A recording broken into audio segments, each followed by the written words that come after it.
Hello everyone, এখন বাজে 12টা। তো এখন যাচ্ছি মামাকে আনতে টিউশন থেকে। ও আজকে সকালেই পড়ে, আমি বললাম যে সকালেই পড়ে নে তাহলে ভালো।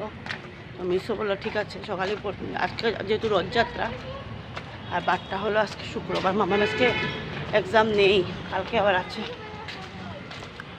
যাচ্ছি, বৃষ্টি বৃষ্টি আছে, ছাতাও নিয়েছি, পুরো মেঘ মেঘ। ভিডিওটা দেখতে থাকুন, নো স্কিপ করে।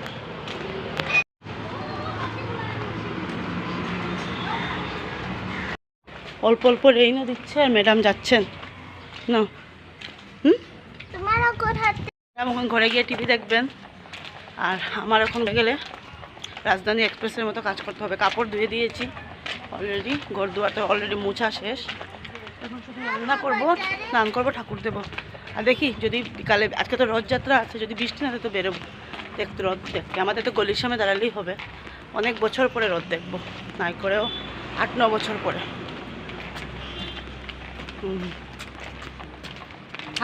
পড়ে না। মাম্মামের এক্সাম শুরু হওয়ার পর থেকে আমি ভালো করে ভিডিও দিতেই পারছি না, কারণ যেহেতু বুঝতেই পারছো মেয়ের এক্সাম, তা আমি সবসময় আমি এরকমই করি। কারণ শিলং থাকতেও আমি এরকমই করতাম, মানে সবসময় আর কি করতে পারতাম না। এক্সাম আর মানে এক্সামের সময় দেখবে হয় না। আর কাজবাজ মানে কি, একটা ভিডিও করতে হলে কাজবাজগুলো একটার পর একটা ভালো করে করতে হবে, দেখাতে হবে রুল বাই রুল। এখন আমার এই বেলা একটা কাজ করছি তো ওই বেলা একটা কাজ করছি, মানে তোমাদের কি বলবো। আশা করি যাদের একা হাতে সংসার সামলানো হয় তারা আশা করি আমার এই প্রবলেমটা বুঝবে। শিলংয়ে থাকতে তাও সব কিছু ওই সামলিত, আমি শুধু পড়াতাম ঘরে বা স্কুলে নিয়ে আসা, এটাই যা। ও তো নিয়ে যেত, আমি তো নিয়ে শুধু আসতাম। কিন্তু এখন তো আমাকে A to Z সংসারে সব কিছু করতে হচ্ছে। তবু তার মধ্যে কী বলো তো, তবু তো মানে হাসি খুশি সব কিছু মিলিয়ে মিশে তো ভাবলাম আজকে একটা ব্লগ তোমাদের সাথে শেয়ার করেই নিই। পুর দিয়ে দিয়েছি, পুর দিতে আজকে প্রচণ্ড লেট। আমি এখন স্নান করে শুধু উঠলাম, ঠাকুর দেখার সব কিছু কাজ বাজ সেরে এখন ভাত খাবো। মামাম খেয়ে নিয়েছে, আমি খাবো। আবার তারপরে খাওয়ার পরেও কাজ আছে, বিছানা আবার ঠিক করতে হবে, যেহেতু ধুয়ে দিয়েছি সব কিছু, সব শুকিয়ে গেছে।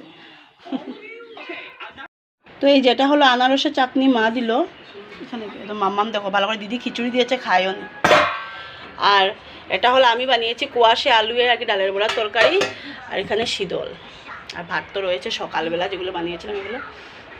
এটা হলো আজকের রান্নাবান্না। ডাল আছে। স্নানের নাইটিটা ধুয়ে তারপরে দিয়ে স্নানের নাইটিটা পরে স্নান করেছিলাম সেটা ধুয়ে তারপরে ভাত খাবো। খুব খিদে পেয়েছে। কোথায় নি বিড়ালের বাচ্চা ডাকছে পিউ পিউ করে। আমরা চললাম রথ দেখতে। এই যে দিদি আর দীক্ষু, পিছনে তো আমি আছি, কিছু করবো না দাঁড়া। গদু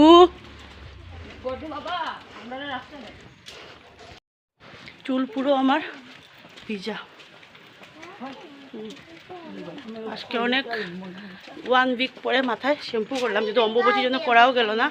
আর দেন তো করাও এখন কিভাবে করব, তো আজকে করলাম। ঠাকুরও দিলাম, মানে ঠাকুর দিলে না ঘরের মধ্যে কিন্তু মানে একটা ভালো লাগে সত্যি, না রে দিদি? Yes yes. তো এই যে বেরোলাম রথযাত্রা দেখতে। আমাদের এখান থেকে তো 3-4টেই রথ বের হয়, মানে সবাই আর কি বের করে থাকে। তো যেমন যার যারই আর কি রথ আর কি। এই যে জগন্নাথ দেব যাচ্ছেন মাসির বাড়ি, 7 দিন পরে আবার ফিরে আসবেন, উল্টো রথ হয় মাসির বাড়ি। হ্যাঁ, জগন্নাথ দেবের মাসিকে আশা করি আপনারা সবাই জানেন মা লক্ষ্মী। তো বেশ ভালো লাগে। আগে যখন ছোট ছিলাম তখন রথযাত্রার সময় বলতাম আনারস দাও, সবাই বলি ছোটোবেলায়। কিন্তু এখন আর রশি ধরে দৌড়াতেও পারি না। হ্যাঁ, রশিটা কিন্তু অনেকটা স্পিডেই থাকে। এখন কিন্তু ভিড়ভাড়টা অনেকটা কমে গেছে, কারণ সবাইকে মানে ছোটো ছোটো বাচ্চাদেরকে নিয়ে বা রশি ধরাতে দেওয়া হয় না। কারণ যেহেতু দেখুন সবসময় রাস্তার দিকে গাড়ি যাচ্ছে। এখন কী হয়েছে, আমাদের আগে এই রোডটা কিন্তু এতটা ভিড়ভাড়টা ছিল না। এখন এই রোডটাই তো হয়ে গেছে মেন রোড, কিন্তু সব গাড়ি যায়। আমিও যে যাবো গুয়াহাটিতে যাওয়া এই সাইড থেকে এখন গাড়ি যায়। তো তার জন্য এখন অনেক চলে আসলাম ফল দিতে। কালকে যেহেতু তারিখে পুজো দেওয়া ছিল, পুজোটা দিতে পারবো না।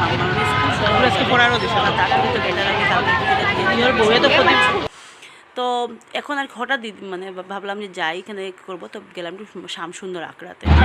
বলে আপনারা শিলচর যারা থেকে মানে শিলচর থেকে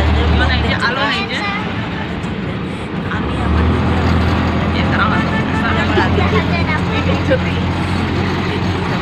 বেশি একটা দূর না যাওয়া যায়, কিন্তু কী ভিড়, কী ভিড়। যেহেতু স্কনের একটা রথ, দেন আখড়ার আরও কত কত আখড়া আছে, আমি এখন সবটা বলতে পারছি না। সব রথ এসে পুরো ভিড়ভাড়টা, আমাদের অল্প জায়গা হাঁটতেও হয়েছে।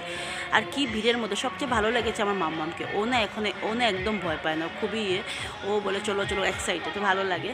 তো আর সত্যি কথা বলতে কি অমি তো কোনো সময় বকা দেয় না, ও বলে যাও। আসলে শিলংয়ে এত বছর থেকে কোথায় আর যাওয়া তো হতোই না। ও যদি কোনো দিকে নিয়ে বেরোতো তাহলে বেরোতো। পূজা পালি তো শিলং বলতেই নেই বললেই চলে, হ্যাঁ আছে, কিন্তু এরকম তো নেই, আমাদের এখানের মতো তো নেই। তো চলে আসলাম শ্যামসুন্দর আখড়াতে।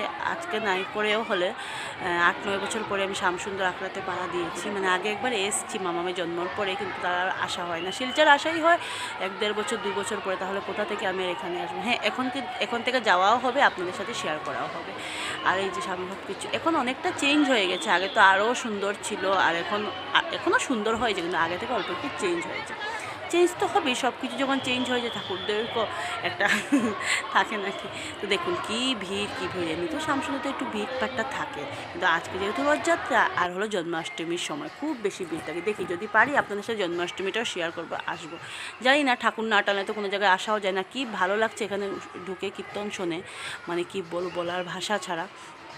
খুবই সুন্দর কীর্তন হচ্ছে।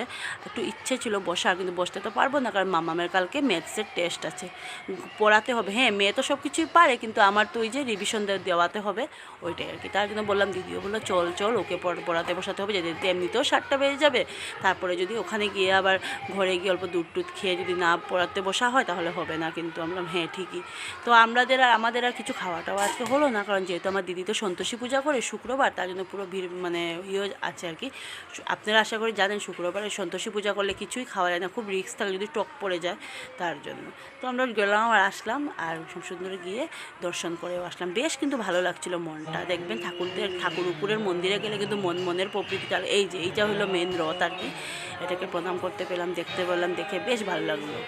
তো চলে আসলাম ঘরে এসে, দিদা দিয়েছিল আর কি রথের জন্য গুরুদেবকে আর কি সুজি লুচি, তারপরে বোঁদে, এগুলো মিষ্টি, এগুলো দিয়ে চা খাচ্ছি এখন।